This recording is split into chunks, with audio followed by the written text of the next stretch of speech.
சீர்காழி அருகே தொடுவாய் மீனவர் கிராமத்தில் காட்டுத்தீ பரவத் தொடங்கியுள்ளது. 4 தீயணைப்பு வாகனங்கள் மற்றும் உள்ளூர் தண்ணீர் இறக்கரை கொண்டு தீ அணைக்கும் பணியில் ஈடுபட்டனர். 1000த்திற்கும் மேற்பட்ட மரங்கள் எரிந்து சேதம்.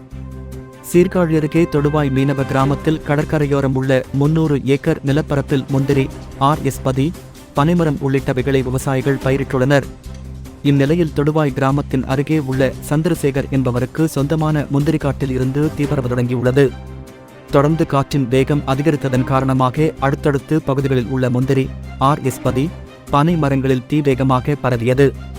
தொடர்ந்து பரவிய தீ காட்டுத்தீயாக மாறி 4 கிலோமீட்டர் சுற்று வட்டாரத்தில் பரவி எரிய தொடங்கியது. இதனை கண்ட அருகில் உள்ள கிராம மக்கள் தீயணைப்புத் துறையினருக்கு தகவல் தெரிவித்து உடனடியாக தங்களது கிராம பகுதியில் உள்ள 5 தண்ணீர் இறாக்கர்களைக் கொண்டு பரவிய காட்டுத்தீயை அணைக்கத் தொடங்கினர். ஒரு சிலர் உழவு விழும் டிராக்டர்களைக் கொண்டு நிலத்தினை உழுது தீபரவாமல் தடுத்து வந்தனர். இதனிடையே அடுத்தடுத்து சீர்காழி, பூம்புகார், திருக்கடையூர், தரங்கம்பாடி உள்ளிட்ட பகுதியில் இருந்து வரவழைக்கப்பட்ட தீயணைப்பு வாகன வீரர்கள் மேலும் தீ பரவாமல் அணைத்தனர். இந்நிலையில் தகவல் அறிந்த வருவாய்த்துறையினர் பாதிக்கப்பட்ட பகுதிகளை கணக்கெடுக்கும் பணியில் ஈடுபட்டு வருகின்றனர். தகவல் அறிந்து சம்பவ இடத்திற்கு வந்த சீர்காழி சட்டமன்ற உறுப்பினர் பன்னீர்செல்வம், தீ மேலும் பரவாமல் அணைப்பதற்கு உயரதிகாரிகளை தொடர்பு கொண்டு கூடுதலாக தீயணைப்பு வாகனங்களை வழங்கிட அறிவுறுத்தினார்.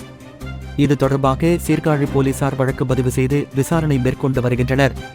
போலீசார் நடத்திய முதல் கட்ட விசாரணையில் சுமார் 80 ஏக்கர் நிலப்பரப்பில் பயிரிடப்பட்டுள்ள முந்திரி, RS-10, பனை மரங்கள் என 1000த்திற்கும் மேற்பட்ட மரங்கள் பாதிக்கப்பட்டுள்ளதாக தகவல் தெரியவந்துள்ளது.